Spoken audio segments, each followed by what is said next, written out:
Hi there, I'm ready to start. Thank you, Minister. Thank you, Minister. Will the Committee of Supply please come to order? This section of the Committee of Supply will now resume consideration of the estimates for the Department of Health. Questioning for this department will proceed in a global manner. The floor is now open. Member from Union Station.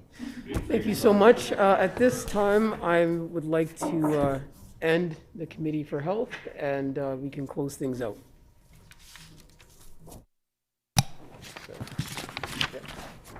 Thank you. Hearing no further questions, we will now proceed to consideration of the resolutions. At this point, we will allow virtual members to unmute their mics so they can respond to the questions.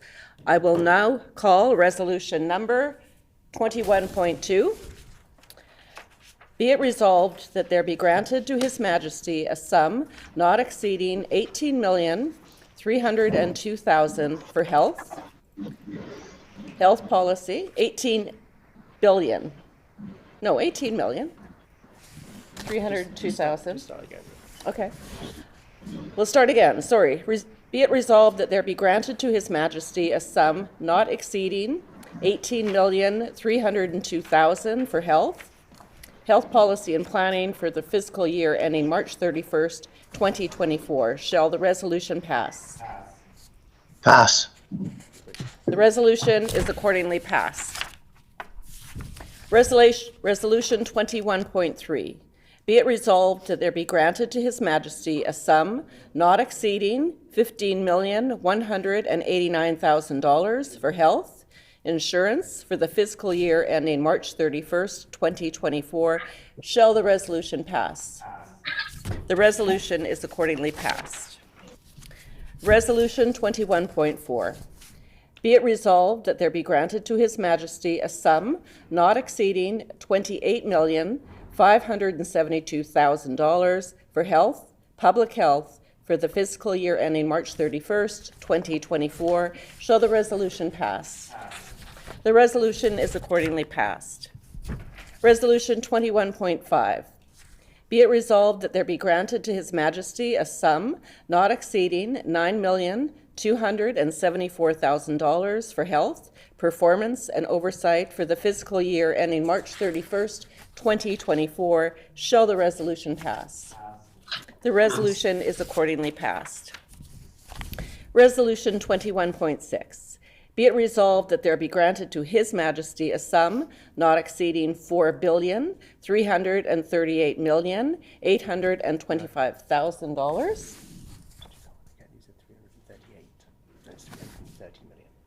Okay.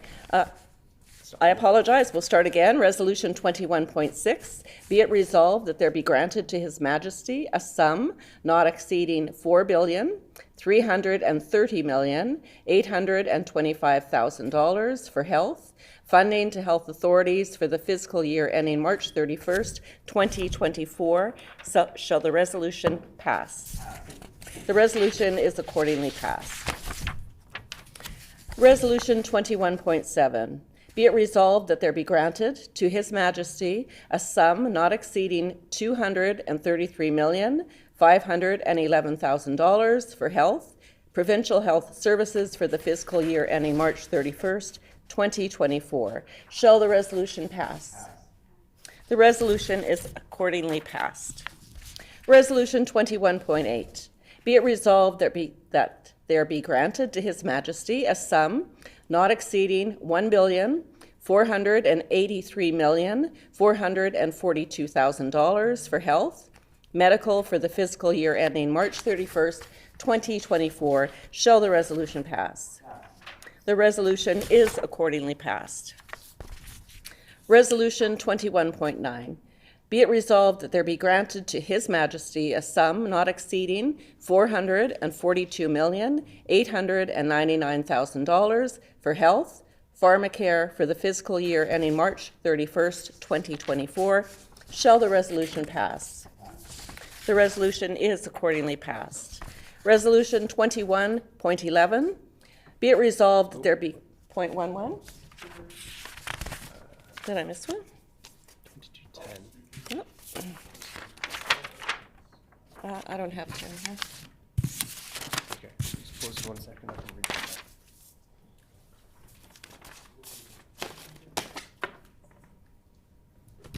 Go for a second.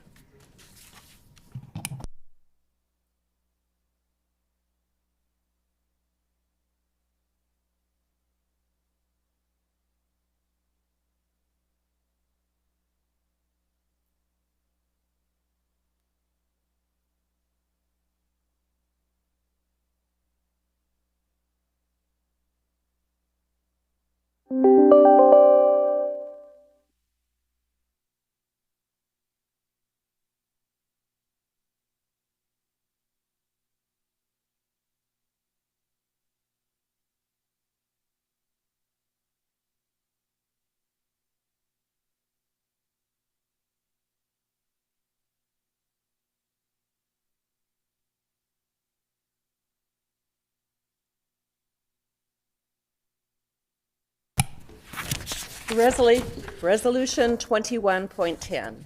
Be it resolved that there be granted to His Majesty a sum not exceeding $207,890,000 for health, costs related to capital assets of other reporting entities for the fiscal year ending March 31st, 2024. Shall the resolution pass? The resolution is accordingly passed. Resolution 21.11. Be it resolved that there be granted to His Majesty a sum not exceeding $950,000 for health, capital assets for the fiscal year ending March 31st, 2024. Shall the resolution pass? The resolution is accordingly passed. Resolution 21.12. Be it resolved that there be granted to His Majesty a sum not exceeding $288,913,000 for health, other reporting entities, capital investment for the fiscal year ending March 31st, 2024. Shall the resolution pass? The resolution is accordingly passed. Hearing no further questions. Next page.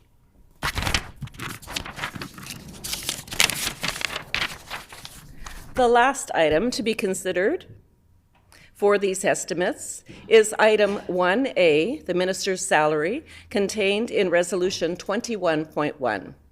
The floor is now open for questions. The member from Union Station. Thank you, Chair. I move that line item 21.1A be amended so that the Minister of Health's salary be reduced to $33,600. That's way too much. I agree. It's too high.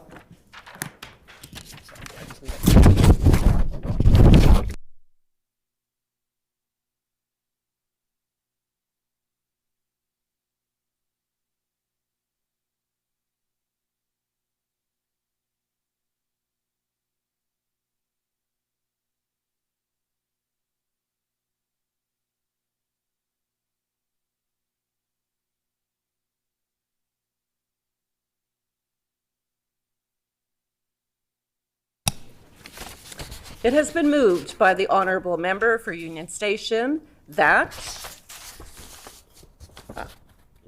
line item 21.1 bracket A be amended so that the Minister of Health's salary be reduced to $33,600.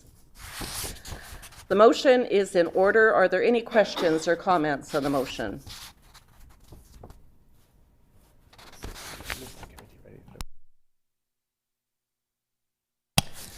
Is the committee ready for the question? Shall the motion pass? No. I hear a no.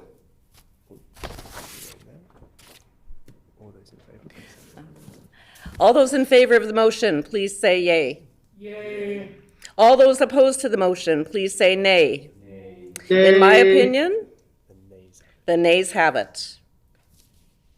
Okay. The motion is accordingly defeated. Okay. The motion is accordingly defeated. The motion is accordingly defeated.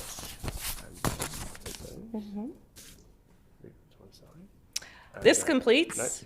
not quite. So now we do this. Resolution 21.1, be it resolved that there be granted to His Majesty a sum not exceeding $7,886,000 for health, finance for the fiscal year ending March 31st, 2024. Shall the resolution pass? The resolution is accordingly passed. This completes the estimates for the Department of Health. Thank you. Okay.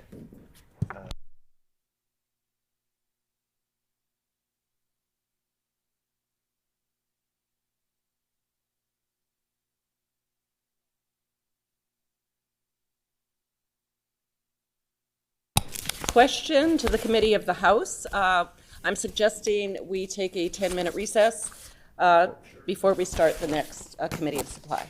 All in favor? Agreed.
Will the Committee of Supply please come to order? This section of the Committee of Supply will now resume consideration of the estimates for the Department of Seniors and Long-Term Care. Questioning for this department will proceed in a global manner. The floor is now open for questions. Yes, the member from Elmwood. Thank you, Madam Chair. At our last meeting, I think it was on the 14th, the minister promised to give answers to some of my questions as little as one day. And I think I'm yet to hear from him on any of them. Does he have all those answers ready right now? The Minister of Seniors and Long-Term Care. Thank you, Madam Chair. This was kind of under the impression that seniors and long-term care would be continuing consistently in estimates. Therefore, I was prepared to offer further information to the member. But we didn't sit, as you called, health back. So I do have further information to you. I don't have all of the information that you had asked for. As I indicated, we would supply the information that we would be able to. So I can indicate to you. Is this the member from? This is the member from the NDP, yes, right? Yes, okay. Yes.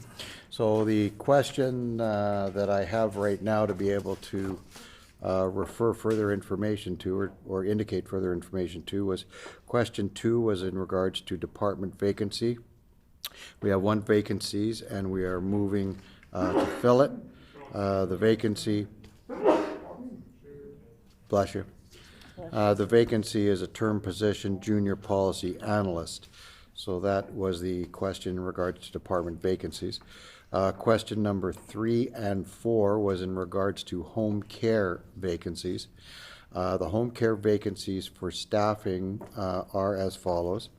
There are 141 nursing EFT vacancies, a 22% EFT vacancy rate. That's in home care. There are 369 healthcare aid EFT vacancies, which is a 21% EFT vacancy rate. There are 31 healthcare support work EFT vacancies, a 16% EFT vacancy rate. This includes term and permanent vacancies. This data was reported in February and early March 2023 and was summarized on March the 16th, 2023. That's the information that we are able to relay back to the member at this time.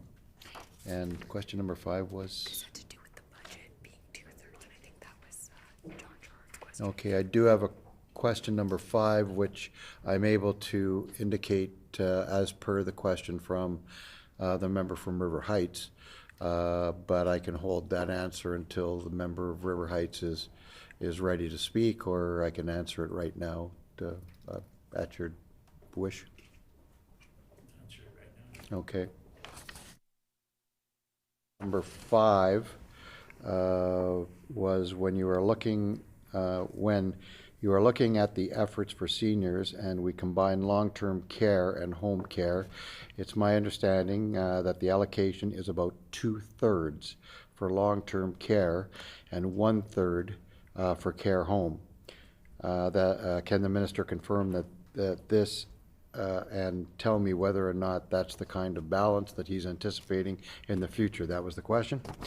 The response that we would give the member, or I would give the member, while it is correct that when combining long-term care and home care funding to health authorities as identified in the 2023-24 health supplement of estimates and expenditures, the allocation is approximately 2/3 for long-term care and 1/3 for home care. This allocation is a function of the math only and is not representative of a policy or allocation that the government is adopting. in future at this time. So that is the further question. Now, any other information that was requested will be coming forward as per the protocols of 45 days at estimates.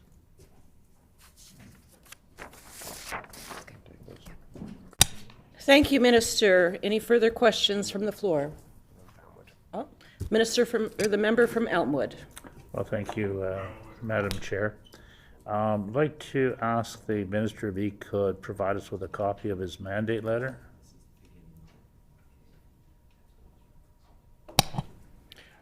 The Minister of Seniors and Long-Term Care. Wait until you wait.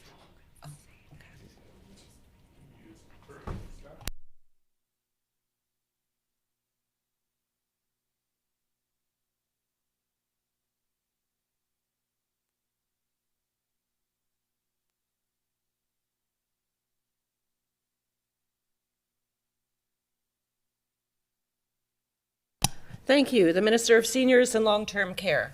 Thank you, Madam Chairman, and in answer to the member's question, there never was formalized mandate letters to the ministers under the Premier's direction. It was quite clear that the mandate of the Ministry of Seniors and Long-Term Care was to certainly fulfill the needs of seniors in the province of Manitoba. The Premier determined that there needed to be a further focus of seniors, therefore created the department, a new department, which was allotted a budget of $54 million in its initial existence. And I'm pleased to say that the increase in the budget to the Department of Seniors is gone up quite substantially. 72% that our government has allotted to this department to address the needs of seniors, and that represents close to a $40 million increase. Incidentally, that is the largest increase of any department, percentage increase of any department in the Manitoba government. So we're quite pleased with the fact that our government has dedicated such a historic initiative to address the needs of seniors, and based on the initiatives that I have been mandated to address, which is I think two major initiatives: the Stevenson Review, which had addressed a number of recommendations that our government has adopted, 17 recommendations, and we have fulfilled the larger percentage of them, and we are continuing to work to fulfill all of them, as has been indicated several times publicly, and we're very pleased to be able to offer that to fulfill the needs of seniors in Manitoba. The second initiative, major initiative that the Premier mandated our department, was the implementation of the senior strategy. And the senior strategy was developed through a great deal of consultation with stakeholders and seniors themselves, as well as many communities in the province of Manitoba, to determine what their feelings are and what needs they feel needed to be fulfilled. And the senior strategy, I'm very pleased to indicate, has already initiated a number of things, including the hearing aid program, which was very, very well received by the people of Manitoba and seniors. And certainly we're looking forward to appropriations being passed through the legislature, and I'm sure that the members of the opposition will ensure that we're able to proceed with all these great initiatives for seniors as per the senior strategy. As I mentioned, $34 million so far has been initiated by this department to to assist seniors in aging at home, as well as certainly other initiatives, as well as stakeholders, Madam Chairman. This government had initiated a $3 million expenditure and support for support services. And many of the great stakeholders that we have in this province were benefiting by that. So, you know, those are the key mandates that this department has been addressing and will continue to address, because our senior strategy is a living document. And not only are we initiating a number of issues that already, or a number of initiatives that already have been indicated. We are just recently we initiated the home modification program, which was extremely well received, and there's more to come. I can indicate to the members of the opposition that there is more to come, and I'm looking forward for their support in supporting seniors in this province, because that's what the senior strategy does. The minister's time has expired. The member from Elmwood. Well, thank you, Madam Chair. I'd like to ask the minister with regard to the 17 recommendations of the Stevenson Review. I'd like to know which of the 17 are completed, and when will the last one be complete?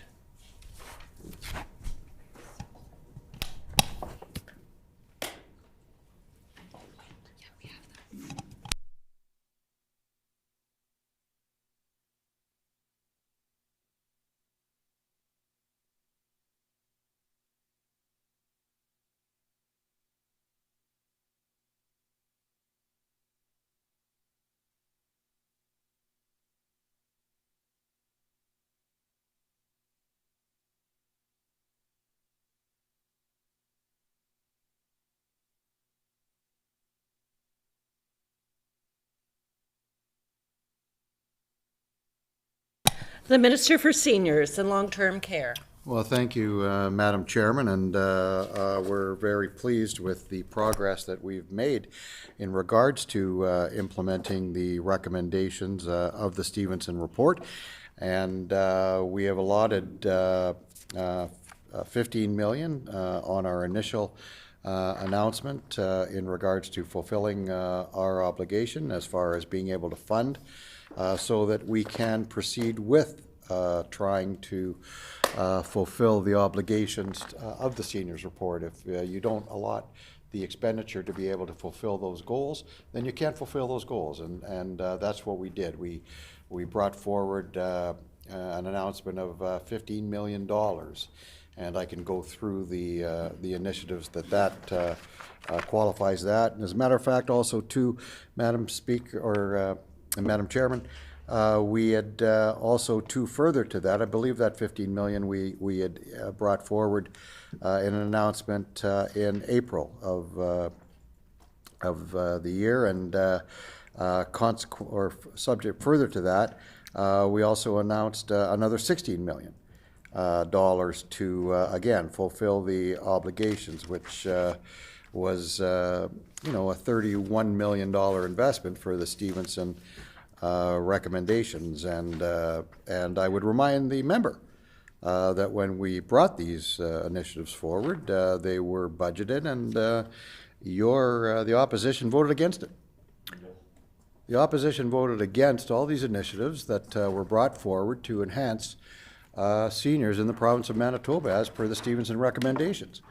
So that was a little disappointing, to say the least. That was disappointing that when we hear a number of initiatives that the opposition wishes our government to take and fulfill, and when we're moving ahead with them, the opposition plays politics with it and votes against it. And then on the other hand, they turn around and start complaining about why initiatives haven't been. It doesn't make a lot of sense, but the government itself certainly isn't going to play politics with these important initiatives. We're building the foundation and putting our money where our mouth is. So $15 million to support and implement the 17 recommendations initially. This includes enhancing infection prevention and control within the long-term care sector, which includes provincial program manager, regional leads, and 50 infection control staff. More than 200 full-time equivalent housekeeping staff, as well as the first phase of allied health staffing, which 44 full-time equivalents. And I remember vividly in the House recently the members of the opposition, Health Critic, indicating their support for allied health and their indication of support for allied health. And yet we, under the Stevenson report, were bringing forward the opportunity to phase in further allied health support, yet the opposition again voted against it. Again, playing politics versus us trying to accomplish goals on behalf of seniors is certainly something that I'm sure that the public may not ignore. Improvements to information and communication technologies to better support operations and patient care. Over $260,000 in additional funding, which also strengthens the capacity for quality and standard officers, as well as protection for persons in care office capacity. This funding will also support better integration of personal care homes within the broader health system and permanently establish a personal care home liaison. So that was the first $15 million. That was the first $15 million that the opposition didn't support. And I'll get into, I notice my time is getting short. So I've got another $16 million here that I can indicate to the record of the other initiatives that we were bringing forward on behalf of Stevenson that the opposition didn't support, and yet indicates in the House that they want to support these initiatives. So something doesn't work somewhere. Thank you, Minister. The member from Elmwood. Well, thank you, Madam Chair. For the third time, I'm asking the Minister, when will all 17 recommendations be completed? You've spent the whole time skirting around the issue here, telling me everything but what I asked you, which was when are the 17 recommendations going to be fully implemented? What date?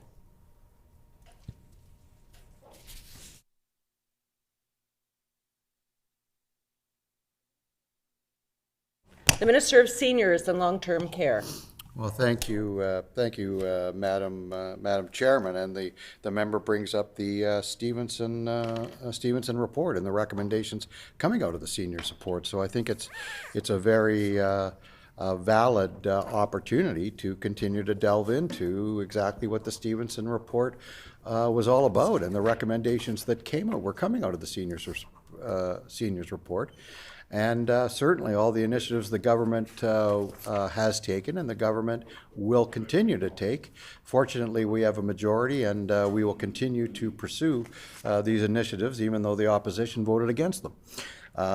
Madam Speaker, the $16 million, the second expenditure that we announced, was new funding which will support recruitment and hiring of over 350 healthcare aides to increase the amount of daily direct care provided for residents. An additional 72 new positions of registered nurses and licensed practical nurses combined. Establishment of medical leads to provide leadership and guidance to personal care home medical services and infection prevention and control enhancements. Investment of $1.5 million in tuition supports and direct care staff recruitment incentives to help build and strengthen the workforce. So again, Madam Chairman, $31 million allotted to enhance our seniors' lives are something that our government is very, very proud of.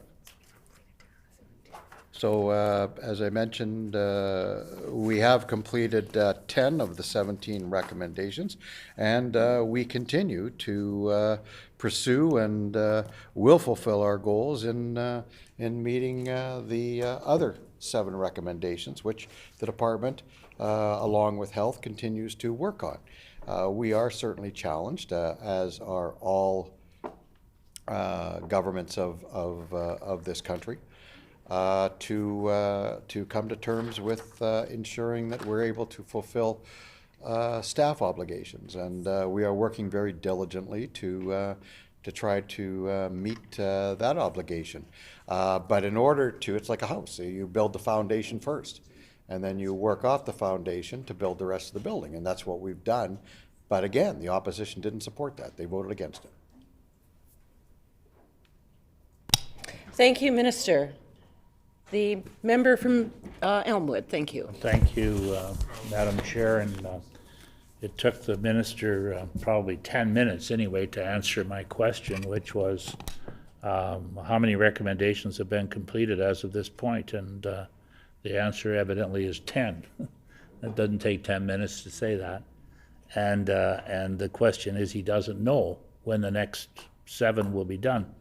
But you know, the fact of the matter is that if the government had taken the actions that it should have done, given what was going on with the pandemic at the time, we wouldn't be having a Stevenson report at the moment. Because what happened was that when the pandemic started, it was very apparent from what was happening in New York, in Italy, on the cruise ships. We had lots of warning about who was getting sick with the COVID virus. And they were people in the long-term care homes. And I remember being here, and I remember looking at the count every day of how many cases. There were no cases in New Brunswick for the longest time. There were very limited cases in Manitoba during the first wave. And it wasn't until many, many people died in Italy, in New York, all through the nursing homes, PCH homes, right across the country, right across North America. We had very good evidence about who was dying. And the question was, what was the government doing? What should have they been doing at that time when they could see they had some lead up to this? And the fact of the matter is that it doesn't sound like they were doing much at all. And Maples is a good example of that, where all the people died in Maples and other homes. And in fact, we still have COVID cases in some of these homes right now. So can the minister tell me how many cases we have currently in homes in Manitoba of cases of COVID, and whether they're staff or whether they are residents of the homes?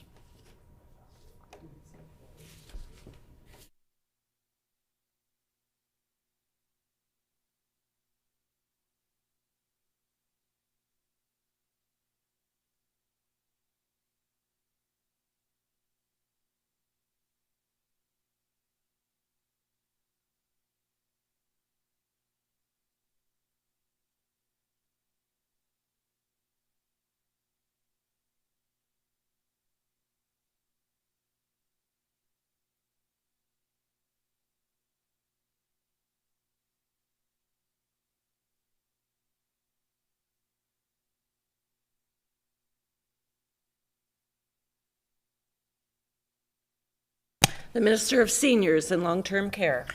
Thank you, Madam Chairman, and I don't disagree with the member when it comes to his commentary in regards to hopefully being in a position to be able to plan ahead. I mean, the senior strategy was adopted in view of a lot of the demographic information that has existed over the last 20 years. And the previous government, this is nothing new, that the seniors population is aging and needs to be addressed. But you know, Madam Chairman, when I took on this role, I looked very diligently to find out information that may have existed by the previous government to to see whether or not I could utilize that and try to incorporate that information that was done through hopefully due diligence, and incorporate that into some of us. But you know what, Madam Chairman, I couldn't find any. I couldn't find a seniors plan. I couldn't find anything that addressed the demographic change that was very obvious and coming forward. Their government didn't even look at it, to be quite honest. However, our government's taken the bull by the horns, and we've initiated the senior strategy, and we continue to address the needs of seniors based on a very challenging situation. I mean, COVID and the pandemic was extremely challenging. When our Premier recognized that there needed to be a full study done based on the tragedy, and it was a tragedy at Maples, that action needed to be taken, and she did take action to ensure that the seniors, the Stevenson recommendations, or the Stevenson review, took place, and that was initiated by our Premier to take action. And right now we are in year 2 of a 6-year target plan to address all of the issues of Stevenson, and we will continue to follow through. You know, there are a number of different areas that we're addressing, and I'm happy to share those if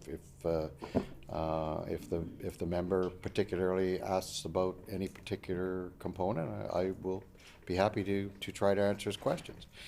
In regards to the other question yes, the information that he's asking for is really the health department's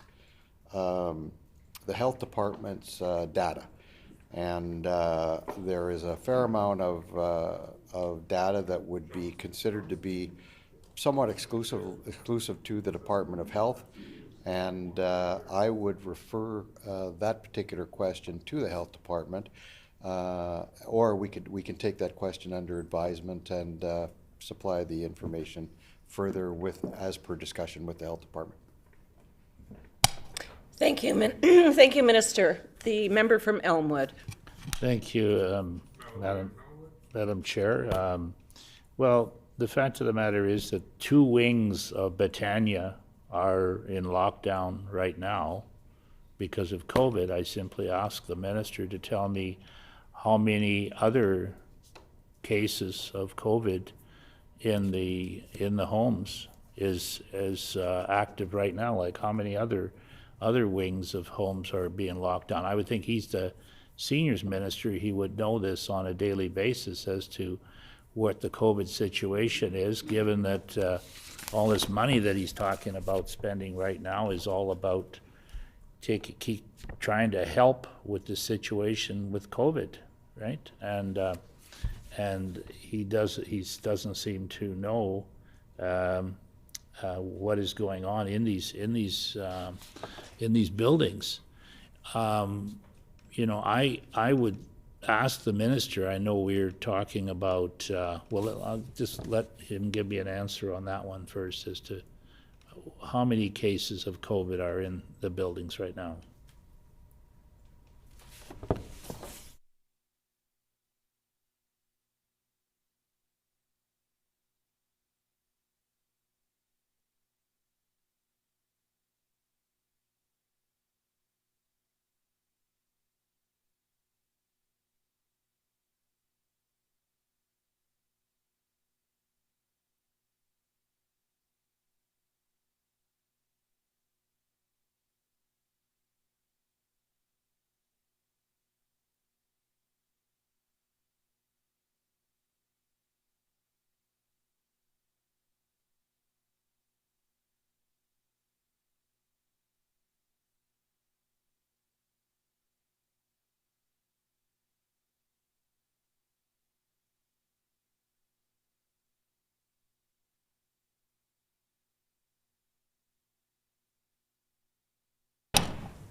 The Minister of Seniors and Long-Term Care.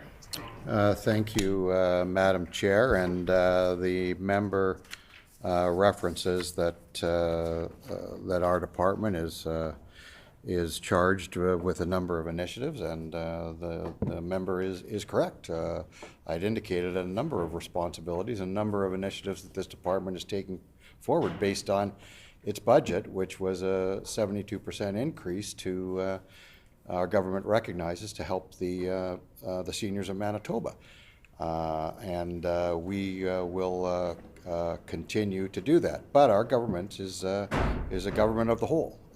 We work with a number of different departments to ensure that the needs of Manitobans are met. The seniors department certainly is working with families and housing.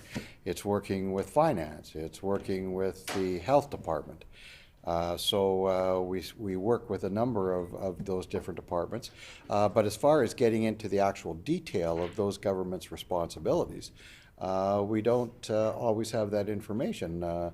We can get that information, but the information that we receive is more of on a general basis. What I can indicate to the member is that currently there are 25 personal care homes that do have outbreaks as of April the 5th. To get the actual numbers, I would have to again refer to the Department of Health, who is charged with receiving that data. Thank you, Minister. The question from the member from Elmwood. Thank you, Madam Chair. Now, 7 years ago, the government of the day, or the party of the day, promised to build 1,200 PCH beds. And of course, 7 years have gone by and they actually have less than, they've lost some. They don't have, not only did they not build the 1,200, but they're minus. So the question I have is the government still planning at some point to build these 1,200 PCH beds?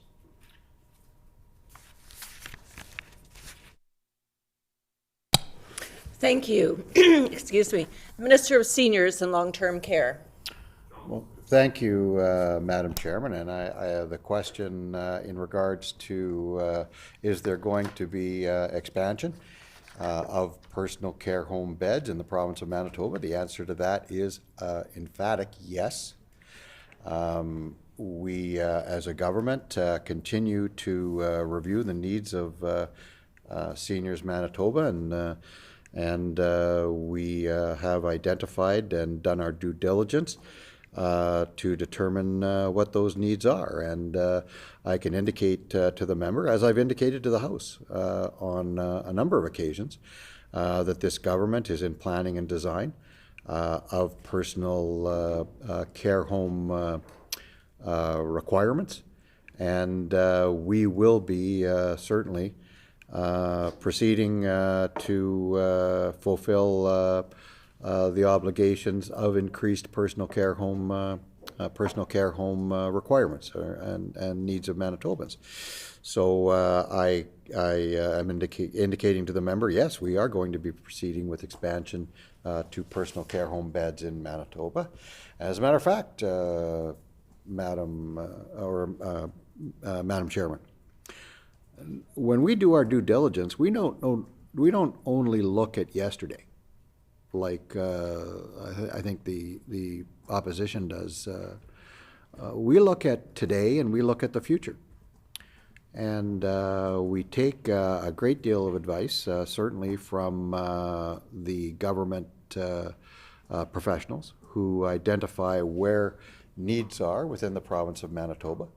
And we deliberate on those and we proceed accordingly with the appropriate budgets and funding that we need to do, and we as a government will continue proceeding with that. But as you look at the different scenarios and the different asks of Manitoba and of seniors in Manitoba, and you assess what their needs are and what they would like to do, aging in place and home is a very, very significant priority for the people of Manitoba. So what we look at is we not only look at establishing further supports of personal care homes, we also look at, well, what other innovations are out there? What other opportunities are out there? What other different models that are being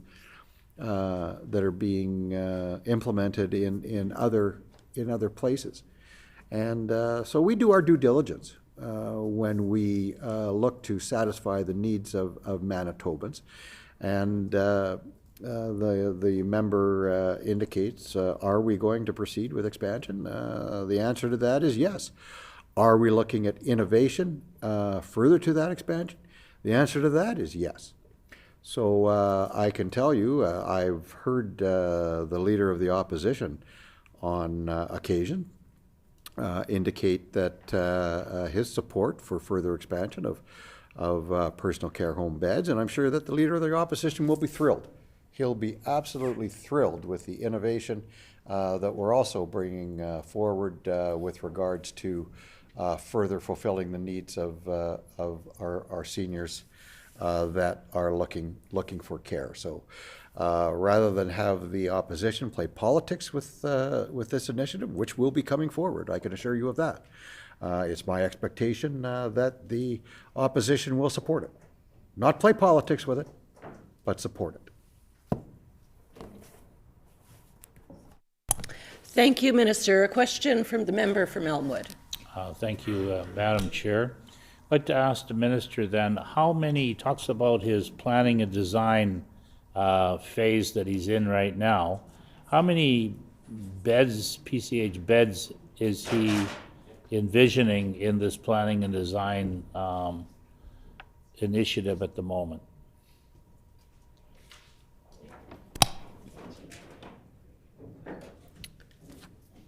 Minister? Thank you, Madam Chair, and as I've indicated, we are taking advice from the medical professionals who assess the needs of the people of Manitoba and the communities of Manitoba, and we are acting accordingly. I had indicated to the member that we will be proceeding with an announcement coming forward very soon. And as I mentioned, I'm sure that the member will be very enthusiastically happy with how we're proceeding. And I'm looking forward to announcing the increase in personal care homes in the beds in Manitoba, as well as further innovation. Thank you, Minister. The member from Elmwood. Thank you, Madam Chair. Well, so I'd like to ask the minister then, with all this planning and designing that he's doing, is it going to be more or less than 1,200 PCH beds? The Minister of Seniors and Long-Term Care. The members asked this question several times, and I thought I'd answered it in regards to taking advice from our health professionals and doing our due diligence, ensuring that we're fulfilling the needs of Manitobans. Based on the advice that we have received, we will be bringing forward initiatives that, again, fulfill the needs of Manitobans based on those recommendations that we have received from health professionals. And also, too, we've worked with communities to assess the opportunities that we will be bringing forward. So we will be making an announcement very soon, and I'm sure that the member will be happy to support us. Enthusiastically, as my colleague indicates. Thank you, Minister. Any further questions? The member from Elmwood. Well, thank you, Madam Chair. The point is, I understand the minister is in his planning and design phase. And given that his government promised 1,200 PCH beds 7 years ago, I don't think it's unreasonable to expect him to tell me whether these projects that he's going to be announcing are 1,200 beds or more than that or less than that. You don't have to tell me what they are. You can just say, either you're doing more than 1,200 or you're going to be doing less than 1,200. The Minister of Seniors and Long-Term Care. Thank you, Madam Chairman, and certainly there's been a great deal of due diligence in determining what is required for the people of Manitoba, the seniors of Manitoba. And we have looked very aggressively in regards to fulfilling those needs. And we will be doing it. And as I mentioned, I can't stress enough that this is not one-dimensional. This is more than one particular answer to the question. In yesteryears, where the members may be, we're looking to proceed at other models over and above just PCH initiatives.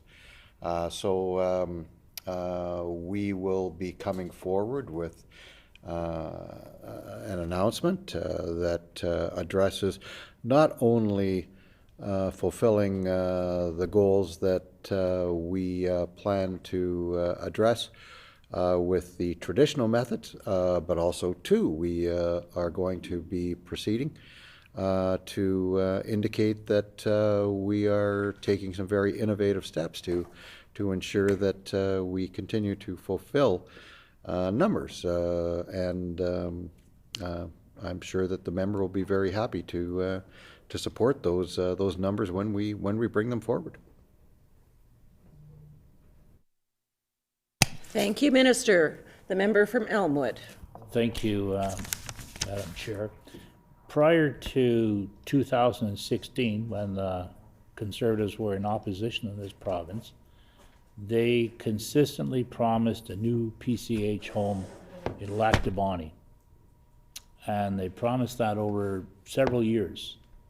And once they got elected in the government, the PCH home project disappeared. Can the minister explain to me, like, just where that project is at right now? Is that going to be one of the new ones that's going to be announced shortly?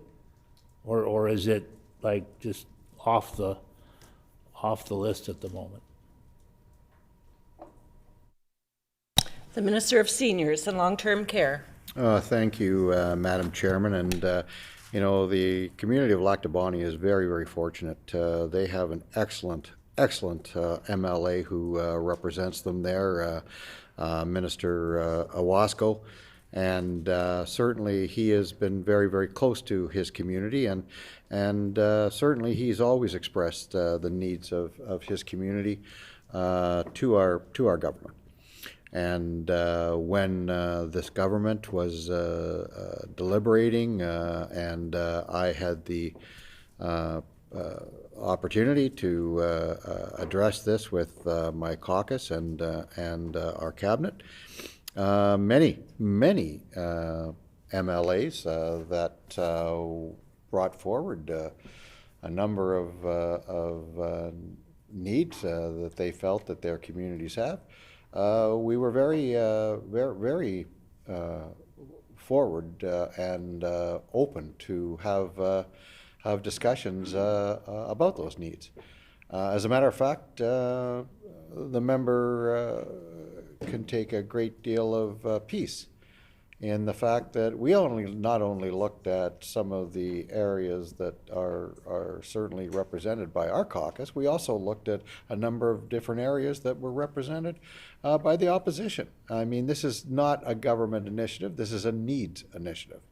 And as we deliberated on the issue of need for personal care homes, we have listened to the professionals who have been advising us in regards to those needs, And we went through a number of consultations too, and when I did our senior strategy, and there were a number of areas that and opportunities for people to express their points of view, which we heard and we listened to.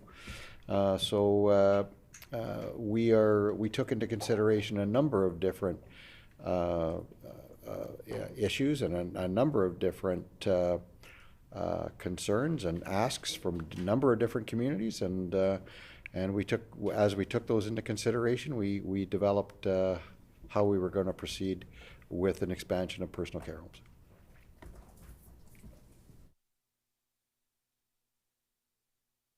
Thank you, Minister. The member from Elmwood. Madam Chair, can the minister tell me what the current cost would be for construction on a per-bed basis for developing the new PCH homes and beds?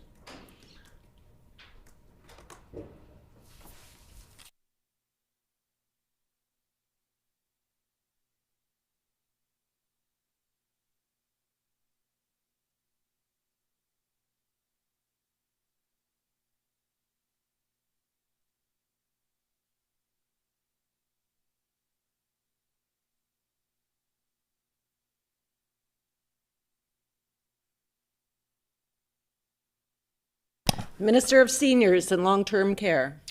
Thank you, Madam Chairman, and I indicated to the member that there is a process, and the process that we are in currently is in regards to planning and design of establishing initiatives that we as a government wish to bring forward as per what we will be announcing.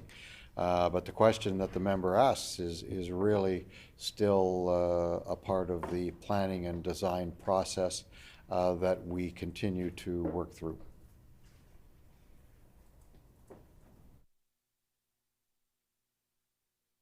Thank you, Minister. The member from Elmwood. Thank you, Madam Chair. Well, can the minister confirm that the government is committed to using a P3 funding model to build these new PCHs?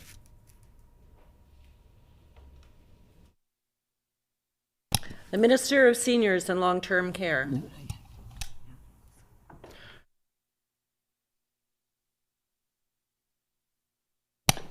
I apologize, a little too eager. Thank you, Minister.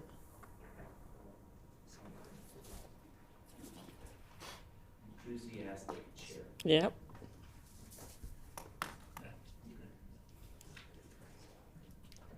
A lot of enthusiasm at this table today. Jimmy's enthusiasm. Chair's enthusiasm.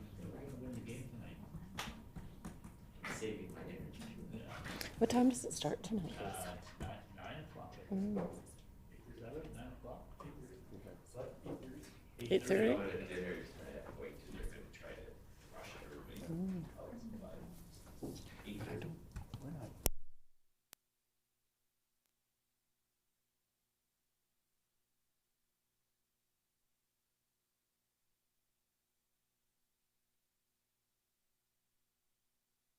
Right. Thank you.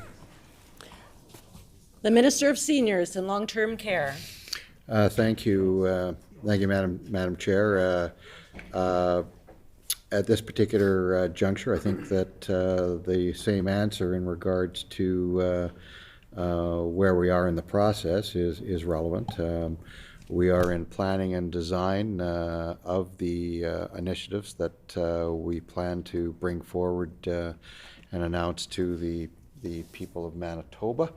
I don't think at this particular stage I would commit to saying that we are, and I wouldn't commit to saying that we aren't. I would say that that's part of the process in planning and design, and ultimately we will come to terms with how we are going to proceed. So I can't answer the question that the member poses at this particular time because we're not at that stage. Thank you, Minister. The member from Elmwood. Thank you, Madam Chair. So how many projects is the minister planning to announce when this big announcement occurs?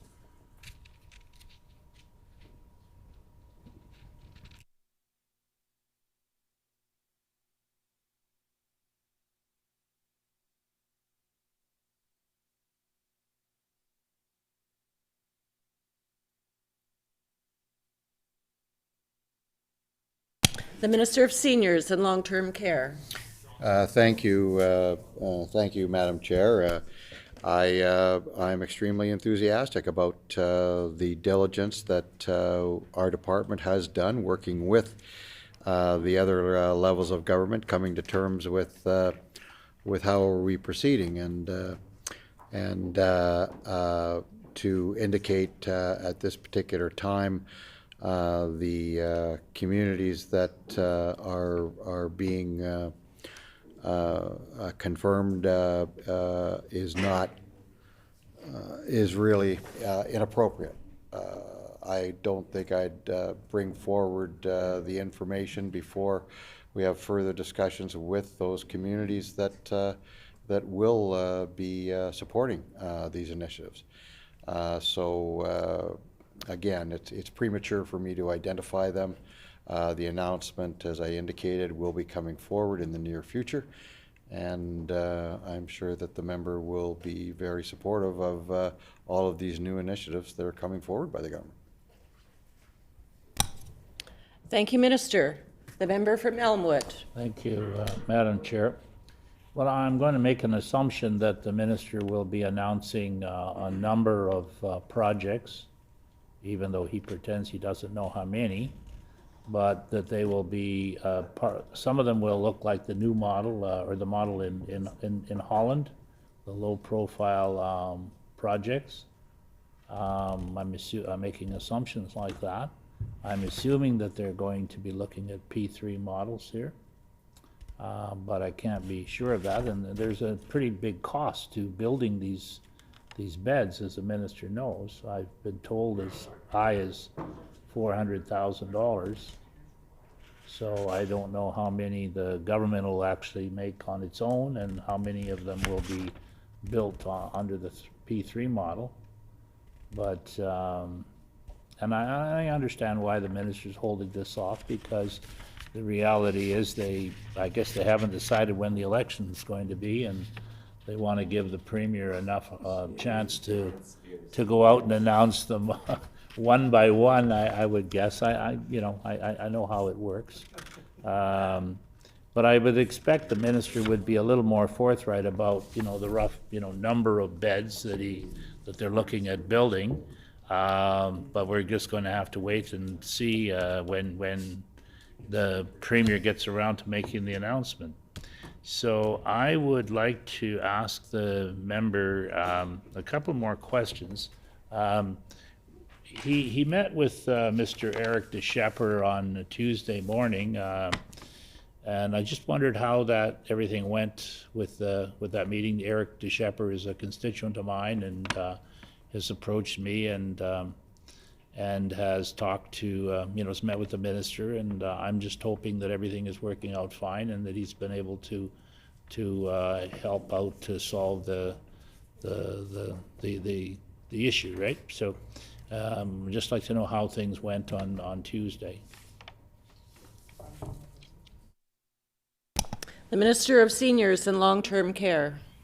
Well, thank you, Madam Chair. And just before I address the meeting I had with Mr. DeShepper's, I would like to further address the commentary that the member had made before he asked his final question there. It's our senior strategy does address these. He talks about models and different different scenarios that are out there in different markets, if you will, or different environments. And we have studied those. And within our senior strategy, we indicate that it's our view that long-term, the opportunity of creating seniors villages, campuses is very enviable. And we will continue to work towards that goal and try to ensure that we fulfill that. I personally like the model. I think it's a great opportunity, and it creates a pathway for those seniors who are entering their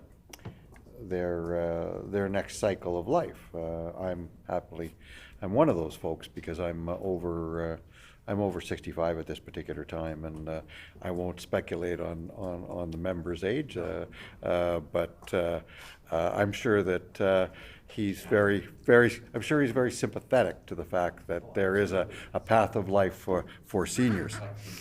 So we to the member's comment is that we are looking at not only fulfilling the needs of the traditional method, but we're also too looking at innovation in regards to this whole initiative. The member indicate commitment financially, and yeah, it's going to be. There's no question about it. There's definitely an expense to this initiative, but we're prepared to do that. And as a government, we have assessed a need, and we're going to fulfill that need. And I come back again to the opposition supporting these type of initiatives. They're very positive initiatives for seniors, and you know, it's time to put the money where the mouth is. These opportunities are there. This is what has been discussed, and I look forward to the opposition endorsing these type of initiatives because we've talked about them a great deal.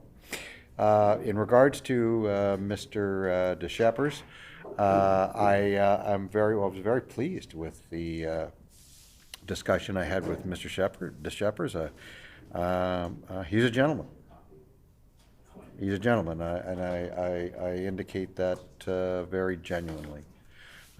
He's a nice guy, and he had some very tragic circumstances that he had to deal with, and certainly our government does not condone what Mr. DeShepers had to deal with. And in my discussions with Mr. DeShepers, I indicated that between our review of the circumstances, as well as I guess more prominently the review of the situation with the Department of Health, there has been a great deal of deliberation and discussion to try to ensure that these type of situations don't exist. I was very pleased with Mr. DeShepers' forthright approach, and I was also too very, very impressed with his will to work together to ensure that these type of situations can be addressed and resolved so that they don't occur again. Thank you, Minister. Thank you, Madam Chair. I'd like to ask the minister, I do get... Oh, you didn't recognize him. Yeah. The member. Member from Elmwood? Thank you, Madam Chair. As the MLA for the area, the immediate area around Holy Family, I do get a number of inquiries, as a lot of my members or my voters, end up moving to that facility after a certain age, and my office hears a lot from especially from the families of people in that particular building, and other buildings in our area. And part of the process, I think, for we are in favor of a seniors advocate. I think that would be a good thing for the minister to consider, and I know he claims he's got his own advocate somewhere in the process. But I would ask him also to consider the idea of having a council, a family council within each of the PCHs in each of the homes.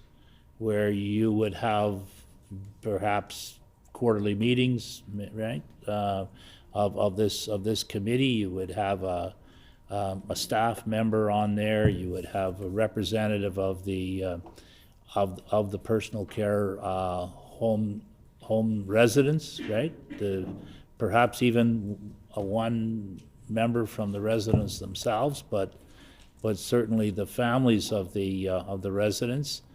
You could have representatives from the operators of the homes themselves, but in addition, I'm thinking that it might be a good idea to have somebody from the department. Like, because if you have these committees meeting in the homes, that's all well and good, you know, have a meeting perhaps 4 times a year, but if you had a staff member from your department that was assigned to show up, that would pipe you in as to what's going on in the buildings and give you a better advance notice, particularly when COVID came around, right? That you would know right away, each home, for example, Maples, you would know that how many outbreaks are in there, and you would get right to the bottom of the problem, I think, a lot easier, as opposed to listening to the owners of Rivera in that case, but the management of a home and the conflicting views that you will probably would have got from during that time, because there was hysteria everywhere during that COVID outbreak. So that might be something you would consider in addition to doing whatever you're doing in terms of the advocate. The advocate has some advantages, and the fact is, but they're in a separate building far, far away, right? You need troops on the ground. And if you've got some sort of structure within there involving the management, involving the representatives of the families, and one of your own people to show up there to at least once in a while to the odd meeting, you'd know right away what was going on in there.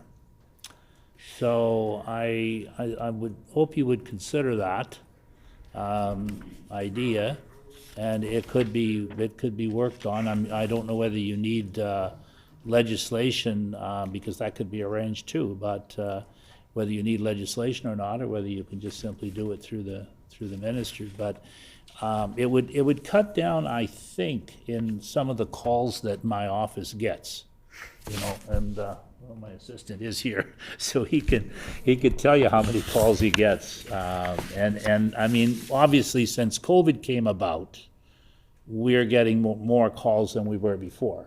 You know, so for many, many years, we would hear from the families about what was going on in the Holy Family home, and you know, most of it was good. There was the odd bad comment, but we weren't like being forced into intervening, as has been the case since COVID came about.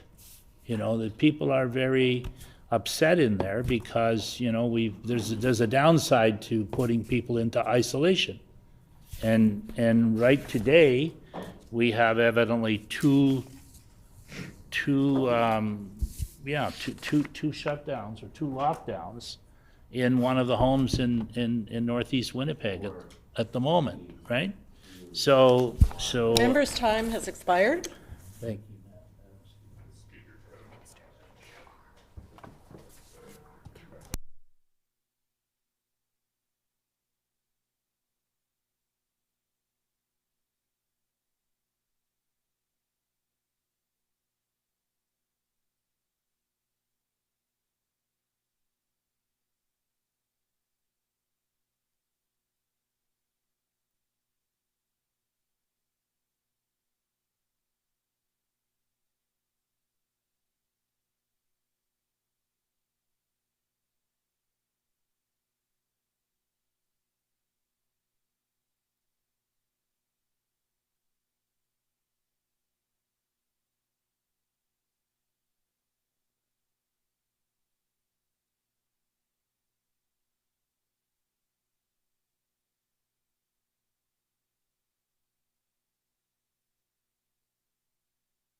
Minister of Seniors and Long-Term Care.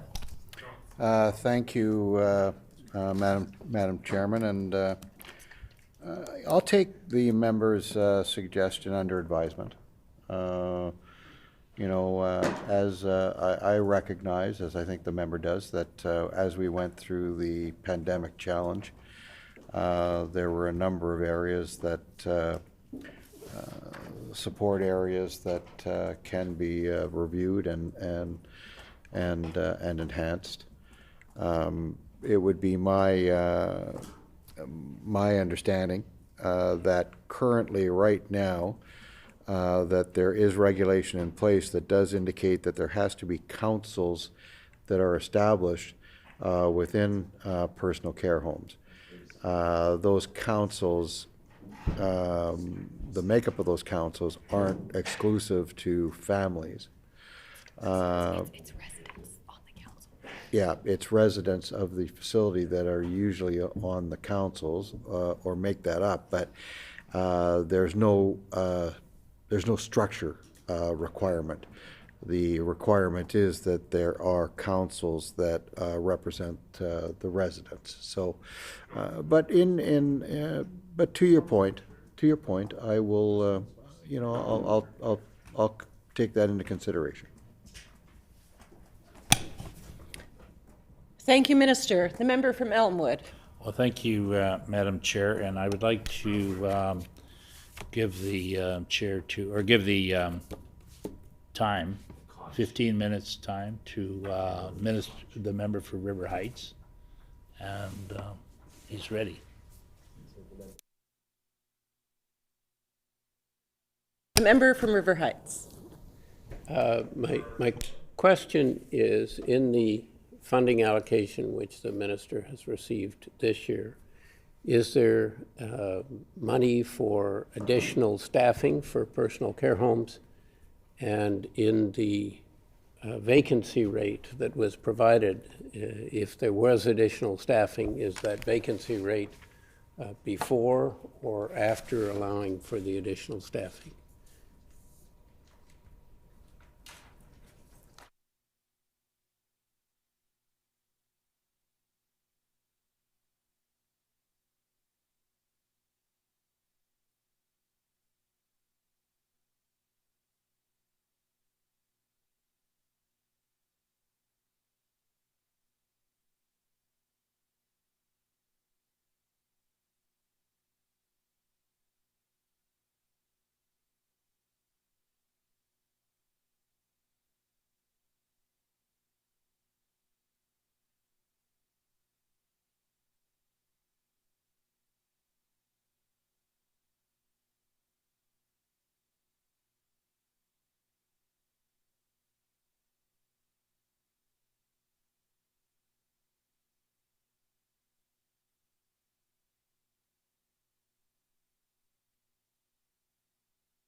The Minister of Seniors and Long-Term Care.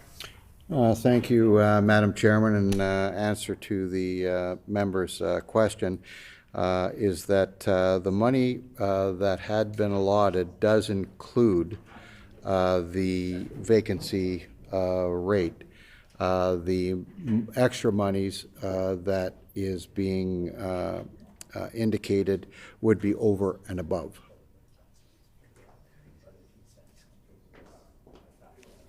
Are you done?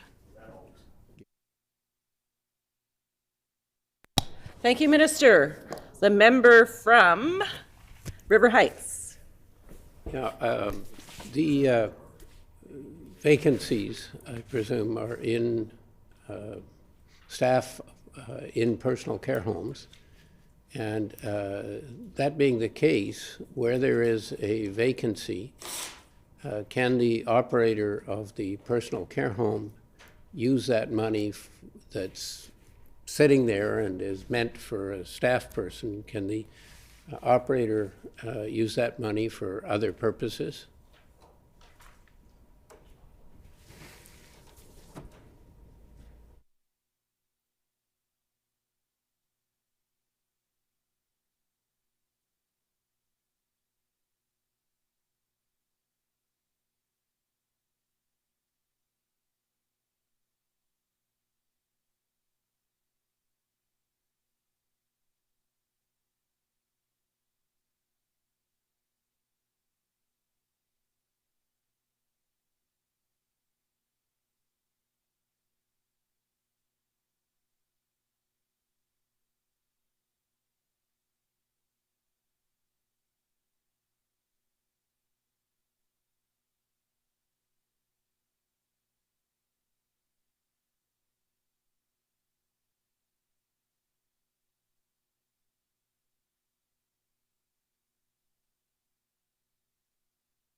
Minister of Seniors and Long-Term Care. Thank you, Madam Chairman. I'm interpreting the member's question, is that the allotment of money through Stevenson, as indicated by the staffing announcements or the funding announcements, does get allocated to staffing. That also, too, may, in fact, include agency staffing. They would have the discretion to be able to fulfill their needs based on that. But I think where the member was going was that, is that money that's being allotted going to staff versus some other initiative? And the answer is through Stevenson. It's going to staffing in the different components. There are the different criteria that has been presented.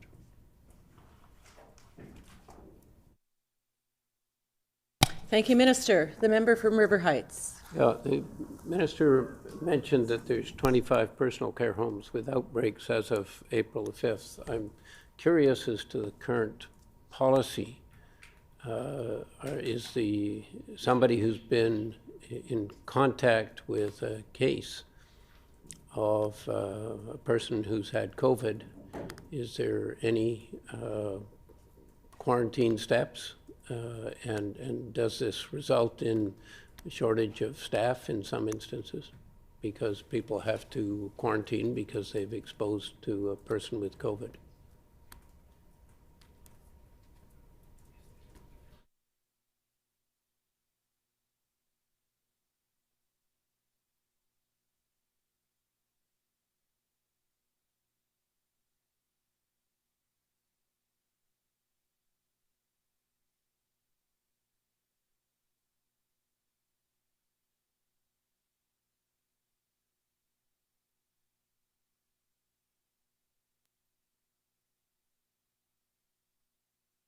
Minister of Seniors and Long-Term Care. Thank you, Thank you, Madam Chairman, or Chair. In answer, there are protocols that are in place in regards to how personal care homes deal with outbreaks, deal with their residents that do have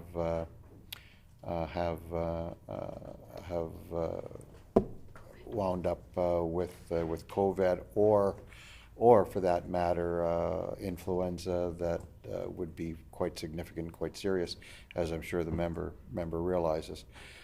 So I would answer his question based on that. Assuming he's talking about personal care homes, and are there protocols in place to deal with outbreaks that occur within those? Yes, there are protocols that do exist.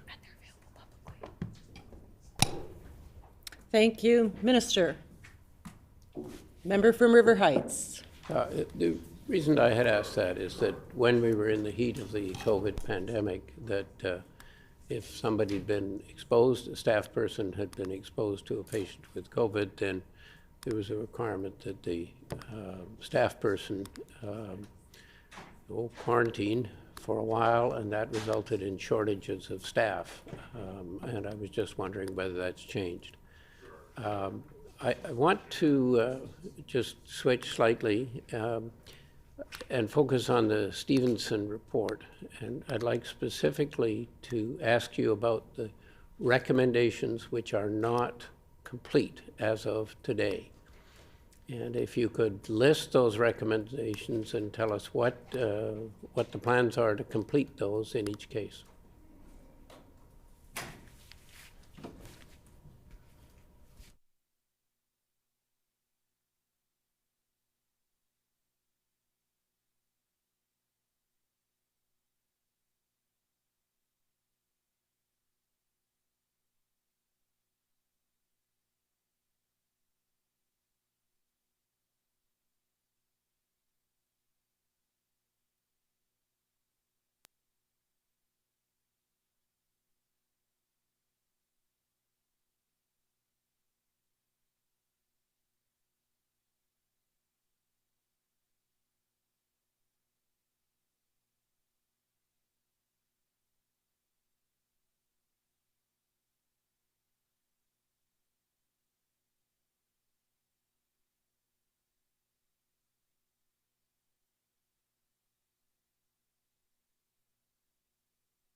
Minister of Seniors and Long-Term Care.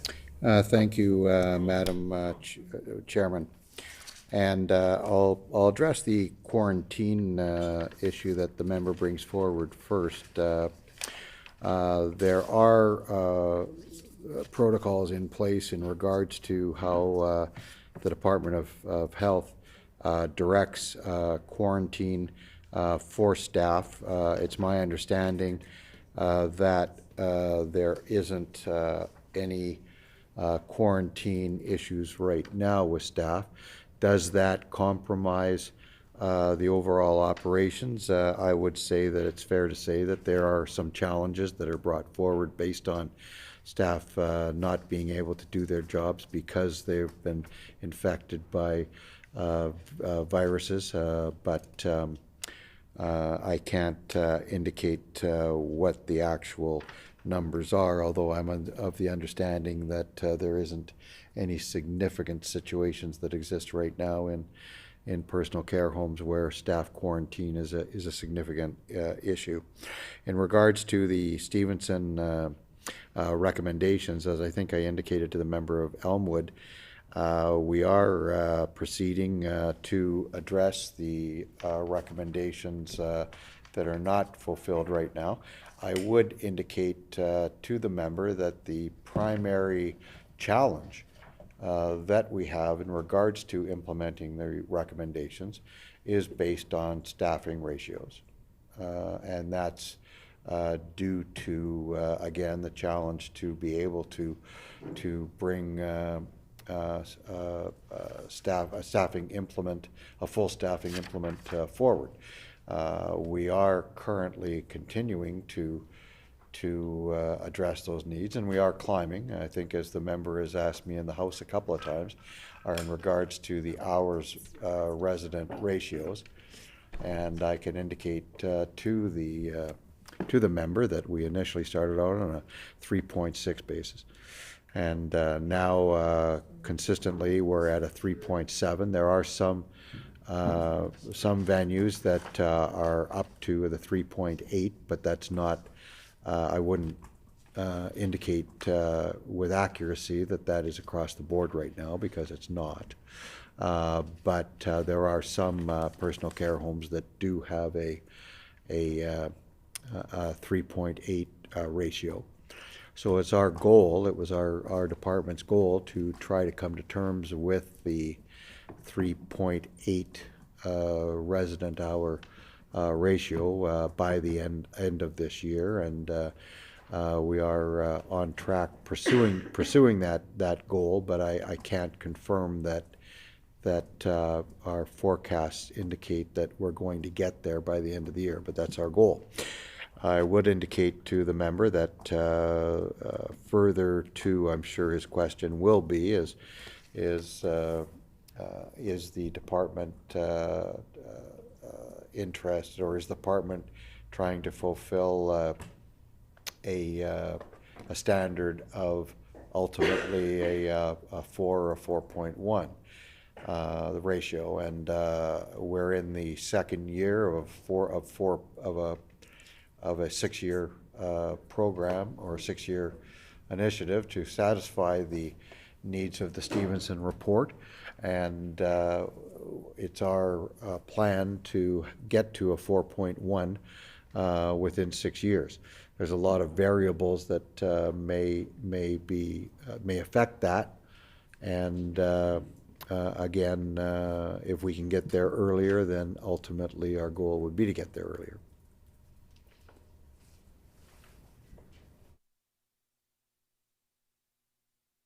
Thank you. The member from Elmwood. Well, thank you, Madam Chair.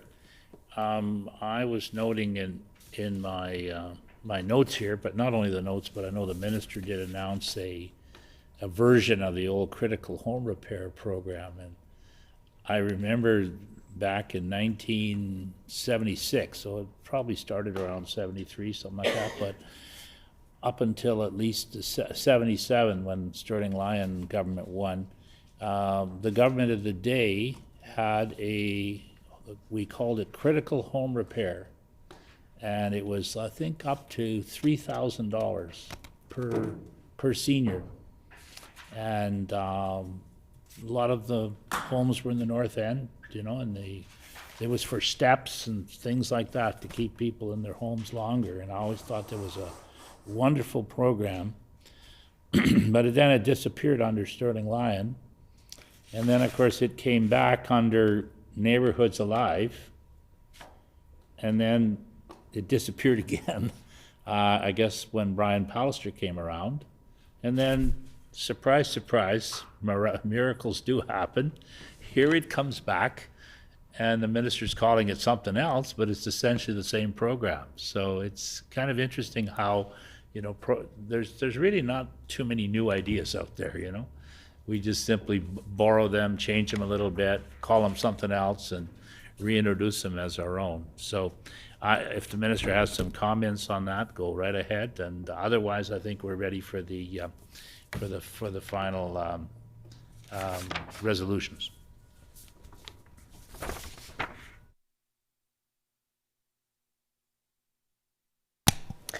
Minister of Seniors and Active Living. Well, thank you, Madam Chairman and, or Chair. The member's right. A good idea is a good idea.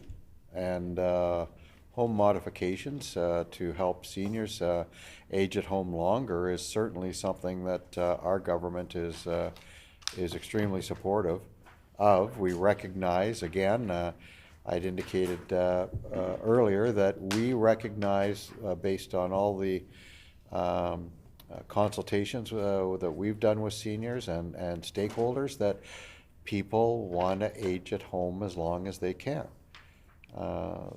That's very apparent, and therefore there's a number of initiatives that our government is proceeding with to try to accomplish that, and the home modification program that we've announced works towards that goal, as well as partnering and working with Habitat for Humanity. We announced a support of $450,000 in working with Habitat for Humanity. For that program was more for lower income Manitobans. The home modification program that the member references is for not only low income Manitobans but middle income Manitobans. I agree with the member. I think we're both agreeing that it's a good program, and other governments have done it of all colors, and we are hoping that the people of seniors in Manitoba utilize it to the degree that they can. Thank you, Minister. The member from Elmwood. Well, thank you, Madam Chair. I move that, If you have no further questions, we'll do Albert and then I'll tell you. oh, sure, okay. So, no further questions? No more. Done. Okay. Hearing no further questions. Yep. We will now proceed to consideration of the resolutions. At this point, we will allow virtual members to unmute their mics so they can respond to the question. I will now call Resolution 34.2. Be it resolved that there be granted to His Majesty a sum not exceeding $92,577,000 for seniors in long-term care, seniors in long-term care for the fiscal year ending March 31st, 2024. Shall the resolution pass? Pass. The resolution is accordingly passed. Does anybody have a long stick we can poke? The last item to be considered for these estimates is item 1A, excuse me, the minister's salary contained in Resolution 34.1. The floor is now open for questions. I move. The member from Elmwood. Thank you, Madam Chair. I move that line item 34 sub 1A be amended so that the Minister of Seniors and Long-Term Care salary be reduced to $21,000. And then we go back to this script. I've always been nice to you guys. Going on member for Elmwood. It has been moved. Yep. It has been moved by the honorable member for Elmwood that line item 34.1, bracket A, be amended so that the Minister of Seniors and Long-Term Care salary be reduced to $21,000. The motion is in order. Are there any questions or comments on the motion? Is the committee ready for the question? Shall the motion pass? No. I hear a nay. Yep. All those opposed, or I hear a yay only. All those opposed, please say. Okay. All of those opposed, please, all of those in favor, please say A. Yeah. Okay, all of those opposed to the motion, please say nay. Nay. Nay. In my opinion, the nays have it. Correct. The motion is accordingly defeated. The motion is accordingly defeated. Thank you. This completes, Nope, not quite? quite. Okay. We have that last resolution. Okay, Resolution 34.1. Be it resolved that there be granted to His Majesty a sum not exceeding $694,000 for seniors in long-term care, executive for the fiscal year ending March 31st, 2024. Shall the resolution pass? Pass. The resolution is accordingly passed. Yep. And now, this concludes the Department of. Where's that? Should be under here. This completes the estimates of the Department of Seniors and Long-Term Care. Thank you. Thanks, Jimmy.